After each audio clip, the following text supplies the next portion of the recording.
Hello guys, good morning. Ngayon mag-ayos na tayo ng transmission cover ito. Ito yung mga finger, selector fork.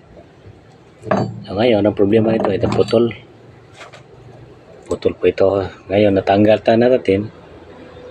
Ang problema na naman yan, itong spring. Ito mga spring niya. Naputol po ito mga spring niya. Putol. Ito. Yan ang problema niya. So ngayon, ang gagawin natin dito magpalit tayo ng clutch fork, selector fork at saka itong spring. Papalitan natin itong spring kasi ito ang kanyang lock pag shifter mo. Ito.